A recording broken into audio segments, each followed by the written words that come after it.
So welcome students with new episode. This one is episode 9। अगर episode 9 की बात करें तो हम प्रीवियस 7th 8th एपिसोड में ऑलरेडी डिस्कस कर चुके हैं अपने चैप्टर के बारे में, जिसमें कहते हैं हम फॉरेन एक्सचेंज रेट। काफी अच्छा फीडबैक आप लोगों का रहा, थैंक यू सो मच। और मैं आज हम बात करेंगे अपने नेक्स्ट टॉपिक्स के बारे में, जिसमें मैंने लास्ट आपको बताया था कि हम बात करेंगे about demand and supply diagrammatically, और बात करेंगे हम लोग about the foreign exchange market. एक ऐसी मार्केट जहां फॉरेन एक्सचेंज जो रेट्स और जो भी हमारी फॉरेन करेंसीज जो होती हैं वो एक्सचेंज की जाती है with the rest of the countries.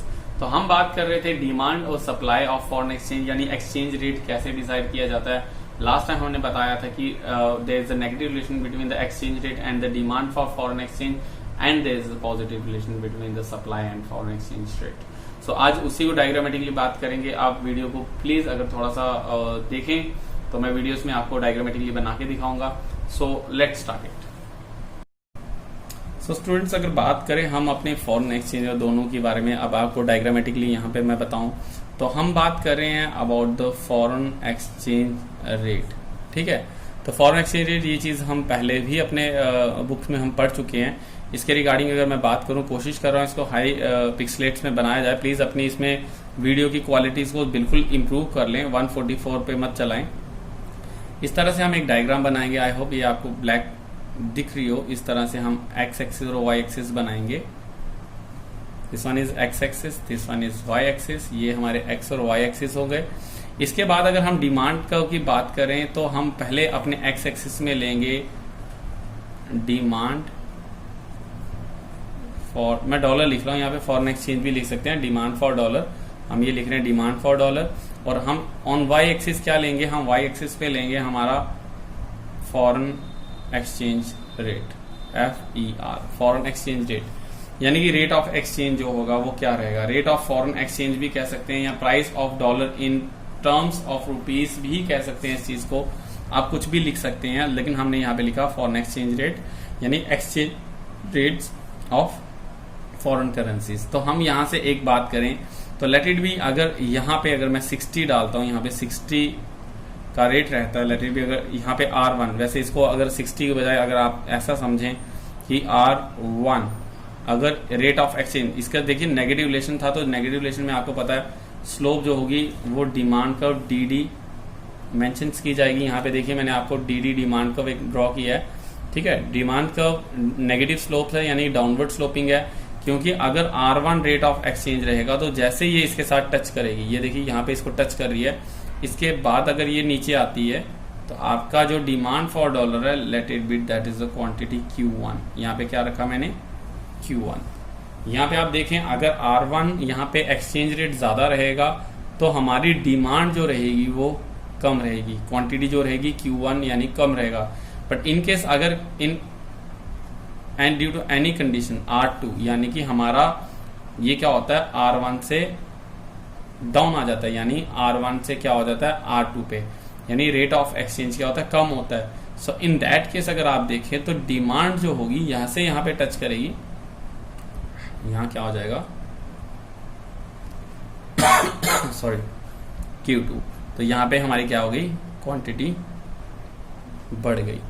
ठीक है, तो अगर हमारी ये लाइन देख रहे हैं, एरो देख रहे हैं, अगर हमारा रेट ऑफ एक्सचेंज कम होगा तो नेचुरली हमारी क्या होगी, क्वांटिटी जो होगी या डिमांड फॉर फॉरेन एक्सचेंज होगी वो बढ़ जाएगी।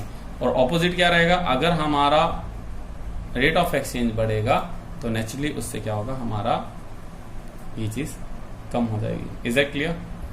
ये था डिमांड का कंसेप्ट। इसी तरह से अगर हम सप्लाई की बात करें तो मैं यहाँ पे एक और डायग्राम बना रहा हूं आप लोगों के लिए। On same axis X and Y, foreign exchange rate and supply of dollar.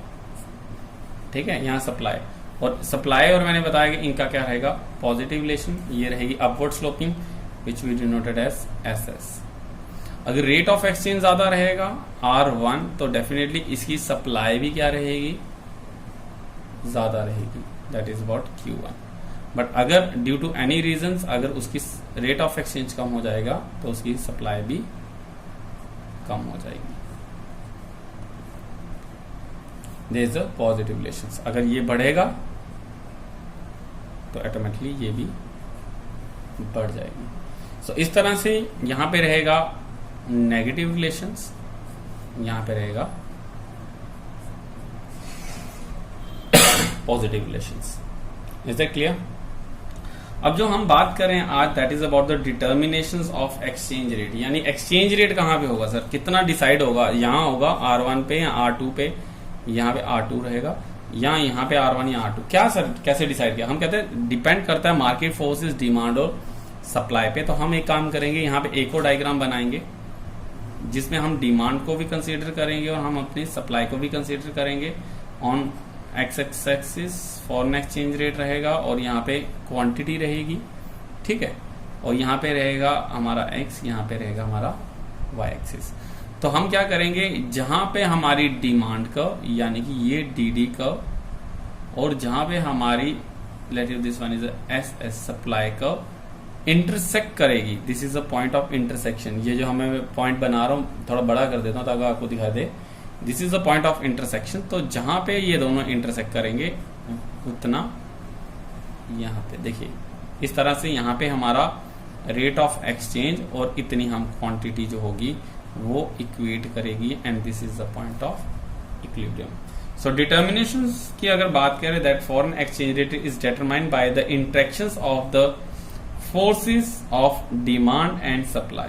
The equilibrium of exchange rate, the equilibrium जो होगा, equilibrium of exchange rate is determined at the level, कुछ लेवल पे रहेगा, where the demand of for foreign exchange is equal to supply of foreign exchange. जहां पे ये दोनों equate करेंगे, दोनों ही क्या होंगे, डिटरमाइन होंगे, इक्वल रहेंगे, उस लेवल पे ही हमारा क्या रहेगा, इक्विलिब्रियम जो होगा वो स्टक किया जाएगा। So remind that as you seen in the diagram that the demand and supply of foreign exchange are measured on the x axis and the rate of foreign exchange on the y axis, where dd is the downward sloping because there is a negative relations and ss is the positive slope which is upward sloping curve for the foreign exchange. Both the curves are intersect each other at the point E. This is point E. So both the curves intersect at the point E. The equilibrium rate is determined at OR. This one is O and this one is R. So rate of exchange is determined at OR level and the equilibrium quantity is determined at OQ. So बड़ा easy से आप इसको भी ऐसा लिखेंगे तो बच्चा बिल्कुल चलेगा। तो please try to do this thing कि आप इसको जरूर समझ लें कि इक्विलिब्रियम फॉरेन एक्सचेंज का कहाँ रहेगा। ये वैसा ही है जैसे आपने क्लास 11th में पढ़ा था, उस चीज से हम लोग ये चीज कर रहे हैं। अब जो अगला टॉपिक चल रहा है हमारा डिटर्मिनेशंस तो हो गया, आपको समझ आ गया, आप वीडियो को पॉज करके भी ये चीज देख सकते हैं। So don't be bother about that. यहाँ पे आज बात करेंगे हम चेंज की, change in exchange rate. I think change आपको पता ही है, हमने ये कहा था दो चीजें होती हैं, याद करिए आपने, हमारे 11th में हमने कहा था एक होती है हमारी मूवमेंट, एक होती है हमारी शिफ्टिंग। रिमाइंड दैट, आपने अपनी कॉपीज प्लीज निकाल लें। सो यहाँ पे मैं थोड़ा स्टक कर दूं तो यहाँ पे क्या होगा, ये होती है हमारी मूवमेंट, ये होगी हमारी शिफ्टिंग। अगर आपको पढ़ा नहीं जा रहा, डोंट वरी, मैं वर्बली बोल भी रहा हूँ और यहाँ पे चला रहा हूँ। This one is movement and this one is shifting. अब मूवमेंट की बात करें तो मूवमेंट भी दो तरह की होती थी, याद कीजिए कौन कौन सी होती थी। एक होती थी हमारी एक्सटेंशंस, एक होती थी हमारी कॉन्ट्रैक्शंस। और इसी तरह से शिफ्टिंग भी दो तरह की होती थी, एक होती थी हमारी इंक्रीज और एक होती थी हमारी डिक्रीज। आई नो यहाँ पे ये कॉपी छोटी है, यहाँ पे दिखेगा नहीं, बट डोंट वरी, मैं क्लियरली बता रहा हूँ। This one is extension, this one is contraction, this one is increase and this one is decrease. ये हमने 11th में पढ़ चुके हैं। सो डोंट बी वरी कि ये सब कुछ वैसा का वैसा ही है। जब हम मूवमेंट की एक्सटेंशन की बात करते हैं तो हम कहते हैं कि एक पॉइंट से दूसरे पॉइंट पे along with the same demand curve और along with the same supply curve, जब एक ही सप्लाई कर्व पे हम मूव करते हैं, let it from point A to B या ए टू बी, तो ये होती है हमारी मूवमेंट। एक्सटेंशन एंड कॉन्ट्रैक्शन आपको पता है, जब ज्यादा होगी तो एक्सटेंशन रहेगी, जब वो कम होगी तो कॉन्ट्रैक्शन। जबकि इंक्रीज और डिक्रीज का कंसेप्ट यहाँ पे चलेगा कि इंक्रीज और डिमांड का जो मैं डॉटेड लाइन बना रहा हूँ यहाँ पे, ये डॉटेड लाइन आपको दिख रही है, this one is called the increase. और डिक्रीज क्या होगी, जब ये इस लाइन से डॉटेड लाइन इनवर्ड हो जाए, इनवर्ड एंड आउटवर्ड मैं दोनों में डॉटेड लाइन और एरो बना रहा हूं, तो ये जो होगी ये लाइन के बाहर जब जाएगी that is called the increase and this one is called decrease. अब इसी तरह से सप्लाई की इंक्रीज और डिक्रीज की बात करें तो सप्लाई की कैसे होती है, जो राइट वर्ड होती है, रिमाइंड ऑलवेज, जो राइट वर्ड होगी ये डॉटेड लाइन, ये सप्लाई की इंक्रीज रहेगी। और इसी के साथ अगर हम बात करें तो लेफ्ट वर्ड जो होगी that is called the decrease in supply curve. ठीक है, ये बच्चा आप लोगों ने ये जो 4 डायग्राम्स मैंने बनाई ये क्लास 11th में भी हमने करी हुई है डिमांड। आप प्लीज अपनी कॉपीज को खोलें, इंक्रीज और डिक्रीज का कंसेप्ट बिल्कुल समझ लें, उसी में ये सारे के सारे पॉइंट्स हमें देखने को मिलेंगे। So change in exchange rate की बात करें तो हम यहाँ कर रहे हैं change in demand and change in supply. तो रिमाइंड दैट 2 जगह चेंज की बात करें, change in demand and change in supply. और चेंज की बात करें तो चेंज इन डिमांड में भी क्या होगा, increase in demand and decrease in demand.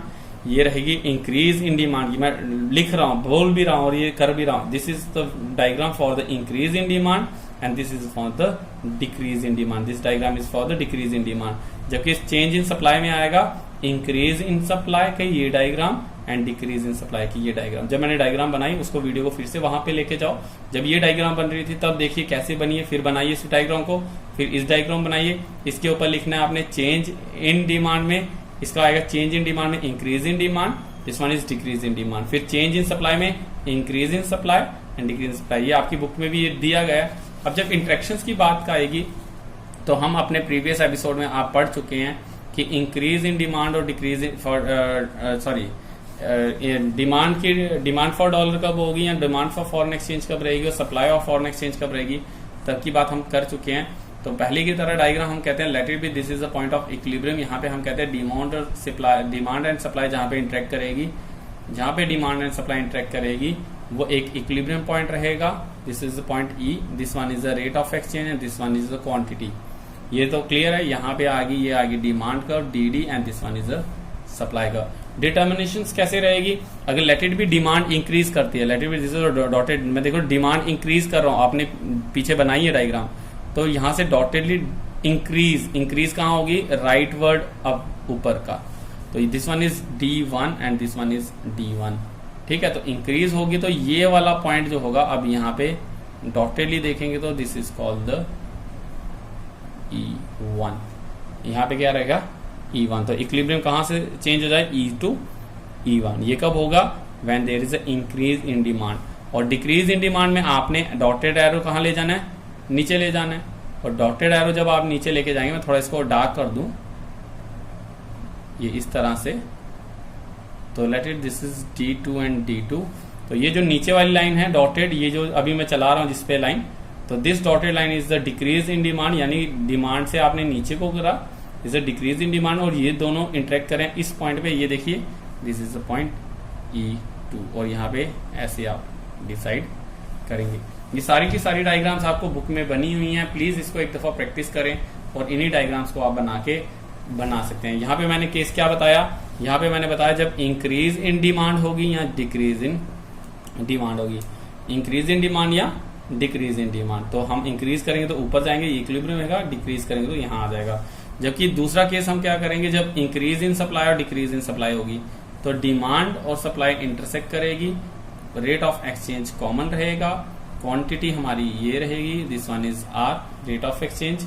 अगर this one is supply and this one is let demand. Due to any reason अगर हमारी सप्लाई बढ़ते, it means we have to draw lines on the right hand side. तो हम ये dotted line करेंगे और जहां पे ये इंटरसेक्ट करेगी ये आएगी S1 और जहां पे इंटरसेक्ट करेगी इस तरह से हम रेट ऑफ एक्सचेंज और quantity Q1 and R1 determine करेंगे। और अगर हमारी सप्लाई कम होती है तो हम इसको ऊपर वाली साइड ड्रॉ करेंगे इस तरह से। अब देखिए यहाँ पे एक इंटरसेक्शन बन रहा है, this is a point of intersection, this is E2 ऐसे और ऐसे, this is Q2 and let this one is. Please हमने ये डायग्राम्स बनाने के बाद आप मुझे ये जरूर दें, इसके बाद ही हम आगे प्रोसीड कर पाएंगे। सो अगर आप बात करें, ये डायग्राम्स हमारी क्लियर है। इंक्रीज इन डिमांड में यहाँ पे हमने क्या किया, इंक्रीज इन सप्लाई होगी या डिक्रीज इन सप्लाई। यही डायग्राम्स जो है आपकी बुक्स में बनी हुई हैं, ऐसी ही डायग्राम आपको देखने को मिली होगी। कैसे बनी, इस चीज को समझने के लिए आप यहाँ वाले पे जाएं, इसमें increase decrease, increase in supply and decrease in supply. तो इस चीज को आप समझे, अगर नहीं समझ है तो पीछे आप देखें, इसके बाद भी हम इसको कंटिन्यू करेंगे। अब बात करें अगली फॉरेन एक्सचेंज मार्केट की, तो चलिए इसको हटाते हैं यहाँ से पहले। सो स्टूडेंट्स, अब बात करें अगर फॉरेन एक्सचेंज मार्केट की, तो जैसे हाँ हमने डायग्रामेटिकली अपने बात की, तो डायग्रामेटिकली हमने कहा कि फॉरेन एक्सचेंज जो रेट है वो कैसे डिटरमाइन होगा। हमने कहा market forces demand and supply में, और इंक्रीज और डिक्रीज के बाद अब बात करें हम फॉरेन एक्सचेंज मार्केट की। अगर वो डायग्राम में आपको प्रॉब्लम है, don't be bother about that, वो चीजें हम फिर से डिस्कस करेंगे लेटर ऑन।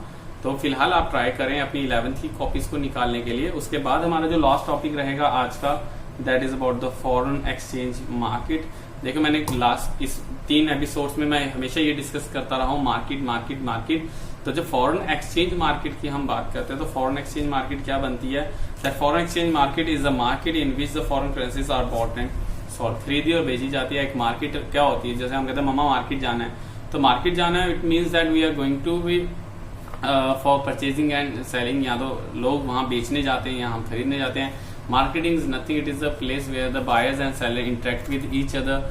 तो हम ये जानते हैं मार्केट एक ऐसी जगह जहाँ पे सेलर और बायर इंटरेक्ट करते हैं, चाहे वो ऑनलाइन मार्केट हो, कुछ भी हो। प्रोड्यूसर वहाँ अपनी चीजें बेचता है, हम वहाँ जाए खरीदने जाते हैं। वैसे ही एक फॉरेन एक्सचेंज मार्केट रहती है, लेकिन यहाँ पे कुछ भी आपको फ्रूट वेजिटेबल्स नहीं मिलेंगे। यहाँ पे आपको मिलने वाली है सिर्फ और सिर्फ फॉरेन करेंसीज। आप डॉलर परचेज करना चाहते हैं, आप येन, दिनार, कोई भी आप फॉरेन करेंसीज को परचेज करना चाहते हैं, तो आपको जाना पड़ेगा फॉरेन एक्सचेंज मार्केट में। So the buyers and seller includes the individual firm, foreign exchange brokers, commercial bank and the central bank, सारे के सारे वहां पे ही जाएंगे।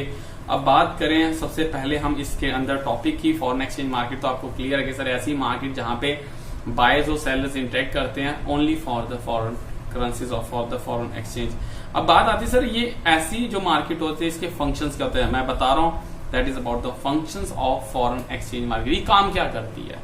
अब बात करें किसकी, इससे ये काम क्या करती है, फॉरेन एक्सचेंज मार्केट क्या काम करती है? तो मैं पहले बता दूं, सबसे पहला इसका होता है ट्रांसफर फंक्शन। ट्रांसफर फंक्शन आपके बच्चा सब कुछ बुक में दिया हुआ, प्लीज उसको जरूर देखें। That it transfer purchasing power between the countries involve in the transaction. The functions is perform through the credit instruments like bills of foreign exchange, bank draft and the telephonic transfers. तो ये क्या करती है transfer function? ये market का सबसे पहला काम होता है। दैट इट भी आपने कोई चीज परचेज की, ठीक है, आप कोई भी चीज परचेज करते हैं या आप शॉपिंग करते हैं, या बड़ी बड़ी इंडस्ट्रीज अपने ट्रेड एसोसिएशन जो हैं वो अपने ये चीजें परचेज करते हैं, तो इस तरह से वो यहाँ ये मार्केट में जाते हैं। सो ऐसी जो भी परचेजिंग होगी उसके लिए फॉरेन एक्सचेंज मार्केट में जाना होता है। ट्रांजैक्शन फंक्शन क्लियर है बच्चों कि ट्रांजैक्शंस करनी, यानी कि आप कोई चीज परचेज कर रहे हो, आपके पास इंडियन रुपया लेटेड भी, आप यहाँ से अलीबाबा का नाम आपने सबने सुना है। अलीबाबा एक चाइनीज का मतलब ऑनलाइन शॉपिंग वेबसाइट है। तो आप उस साइट पे जाके अगर कुछ भी शॉपिंग करते हो तो आपको आपके रुपीज मिलेंगे। आपके रुपीज आपके बैंक में तो रुपये हैं, तो आप क्या करेंगे, अपने क्रेडिट जो भी होगा आपको लेटेड भी कोई भी डॉलर्स में कोई चीज मिल रही है तो आप अपने डॉलर्स को कन्वर्ट नहीं, अपनी करेंसी को डॉलर में कन्वर्ट नहीं करेंगे। आप वो भी जो भी वो बिल गेट्स होता है उसके क्रेडिट्स जो भी होंगे तो वो फॉरेन एक्सचेंज मार्केट में जाएंगे, आपकी करेंसीज को कन्वर्ट करेंगे। ये सारा काम आपका बैंक करता है, आप नहीं करेंगे। आप सिर्फ ऑर्डर करेंगे, ऑर्डर में जो भी उनकी करेंसीज एक्सचेंज होगी वो सारा का सारा ट्रांजेक्शन वाला काम जो होगा वो फॉरेन एक्सचेंज मार्केट ही करती है। यानी कि समझ लीजिए कि आपके क्रेडिट कार्ड से आपके 10,000 तो जाएंगे, 10,000 को वो चाइना में जो भी उनकी करेंसीज में ही वो देंगे, मतलब कि इंडियन रुपीज में तो नहीं देंगे, लेकिन जो कन्वर्टिंग जो पावर्स होगी, जो ट्रांजेक्शन ये जो की जाएगी वो फॉरेन एक्सचेंज मार्केट ही करती है। Second one is about the credit function. तो ये क्रेडिट फंक्शन की बात करें तो ये ऐसा समझ लें कि आप लोन की तरह की आपको पहले ही क्रेडिट कर दिया जाएगा, यानी कि आप आज उसको परचेज कर लें बट मैच्योरिटी पीरियड पे ही आप उसको विड्रॉ कर सकते हैं। एग्जाम्पल के तौर पर आप समझ लें कि सपोज कीजिए कि ऐसा कर सकते हैं हम लोग कि फॉरेन एक्सचेंज मार्केट में कि that it provide credit for the foreign trade bill of exchange with the maturity period of the 3 months and generally used for the international payment. Credit is required for this period in order to enable the importers to take the possessions of goods, sell them and obtain the money to pay off the bills। तो credit function जैसे एक loan की facilities की तरह ही होती है। Credit एक loan की तरह फैसिलिटीज होती है जिसमें ये एक क्या काम किया जाता है, यानी कि अगर आप इसको परचेज करते हैं, अगर लेटेड भी आप इसको लेते हैं तो क्या किया जाएगा, आप मार्केट से परचेज कर लें, आपको लगता है आज इसका रेट डाउन है, आज आप इसको परचेज कर सकते हैं, परचेज करने के बाद इसको होल्ड कर लें और इसके बाद भी इसको सेल भी कर सकते हैं। हेजिंग फंक्शन जो लास्ट है, when the exporter and importer enter into the agreement to sell and buy the goods and some future date at the current prices and exchange rate, it called the hedging. यानी ऐसा rate जहां पे आज तो आप purchasing नहीं कर रहे हैं, आज आप नहीं कर रहे, बट आप दोनों आज के रेट को फिक्स कर दें कि इन फ्यूचर जब मैं आपसे 2 महीने के बाद ये चीज लूंगा, 2 महीने के बाद क्या होगा कि लेट इट बी पेन अगर आप बाहर से इंपोर्ट कर रहे हैं बट आज नहीं कर रहे हैं, बट आज रेट डाउन है, तो आज इसको फिक्स कर लेंगे जब मैं इस पेन की डिलीवरी आपसे लूंगा तो आज के रेट पे ही डिसाइड किया जाएगा। और आप ऑर्डर कंफर्म करते हैं, वो भी आपको ऑर्डर कंफर्म करते हैं, फिक्स्ड एक्सचेंज रेट जो होता है वो सेटअप किया जाता है। ऐसे फंक्शंस को कहते हैं हेजिंग फंक्शन, और ये जो डीलिंग करवाती है that is the functions of market, that is called the foreign exchange market. इसके साथ ही अगर बात करें काइंड्स, ये भी एक इंपॉर्टेंट टॉपिक है, that is kind of foreign exchange market. तो foreign exchange market are classified on the basis of the whether the foreign exchange transactions of the spot on the forward. यानी कि ये एक ऐसा फॉरेन एक्सचेंज मार्केट, 2 तरह की market होगी, यानी कि ऑन द स्पॉट मार्केट और forward market. On the spot market होती है on the spot, exactly on the spot, आइए पैसे दीजिए और डॉलर ले जाइए। फॉरवर्ड मार्केट, आइए पैसे दीजिए, बुक करवाइए, जब आप पूरी पेमेंट कर देंगे उतने डॉलर्स की तो हम आपको वो दे देंगे। यानी forward spot market refer to the market in which the receipts and the payment are made immediately, उसी टाइम पे आपको ऑन द स्पॉट पेमेंट करनी पड़ती है। जब forward market in which the sale and purchase of foreign currency is settle on the specific future date and the rate agreed upon today. यानी बाद में फ्यूचर में हम उसको पेमेंट करेंगे। पेमेंट मतलब कि आज आप रख लो, जैसे एक सपोज कीजिए मोबाइल आ रहा है, मोबाइल की प्री बुकिंग जिसको कहते हैं, आज ही हम बुक करवा लेंगे, जब आएगा तो अब हमें पे कर दीजिएगा। रेट जो होगा वो आज का ही लगेगा, बट पेमेंट जो होगी वो धीरे धीरे आपको दे दी जाएगी। जब हमारी पेमेंट पूरी हो जाएगी तब हम आपसे वो डॉलर्स परचेज कर लेंगे। तो इस तरह से 2 चीजें रहती हैं kinds of foreign exchange market में, दैट इज अबाउट द हमारी spot market and the second one is about the forward market. I hope आज का टॉपिक आपको समझ आया होगा। फॉरेन एक्सचेंज मार्केट थोड़ा सा टफ है, कॉम्प्लिकेटेड है। अगर आपको समझ आया वेरी गुड, अगर नहीं आया कोई बात नहीं, हम फिर से इसको डिस्कस करेंगे लेटर ऑन। अगर कोई है तो आप पॉडमी में हम क्लास अब स्टार्ट करेंगे, नहीं तो हम अपनी जब भी पॉडमी नेक्स्ट सेक्शन में क्लास लेंगे तो उसमें या गूगल मीट या जूम में, तो हम जब भी आपको क्लास लेंगे तो आप उसमें क्वेश्चन पूछ सकते हैं। अपार्ट फ्रॉम दिस अभी हमारे पास टाइम है, अगर यहाँ पे फिजिकली जहाँ पे हमें ऑफलाइन क्लासेस का मौका मिलेगा तो हम ऑफलाइन क्लासेस में इसको फिर से डिस्कस जरूर करेंगे। फिलहाल के लिए आज इतना ही करते हैं। आपको आई होप ये चैप्टर की आज हो गया फिनिश। अब नेक्स्ट वीडियो में हम अपने नेक्स्ट चैप्टर के साथ आएंगे, और अगर आपको कोई प्रॉब्लम रहेगी, जैसे अभी तक तो पीछे कोई प्रॉब्लम नहीं है, आप प्लीज इस वीडियो को फिर से एक दफा देखें। मैं यही रिकमेंड करूंगा, आप फर्स्ट टाइम देख रहे हैं तो फिर सेकंड टाइम देखें, सेकंड में तो थर्ड टाइम देखें, 5 दफा एटलीस्ट ये वीडियो देखें। डेफिनेटली आपको वो चीज धीरे धीरे समझ आएगी। बुक्स को आप ले लें via TR Vikyori, डेफिनेशन मैं डेफिनेटली इसमें बता देता हूँ, तो आप इस चीज को बिल्कुल ध्यान से वीडियो देखें। आई होप आपको ये चीज समझ आई होगी।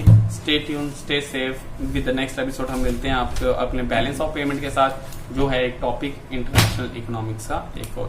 सो thank you so much guys for being with us, and give me a like button और कमेंट में अपने नाम जरूर डाल के जाना। Thank you so much, bye bye.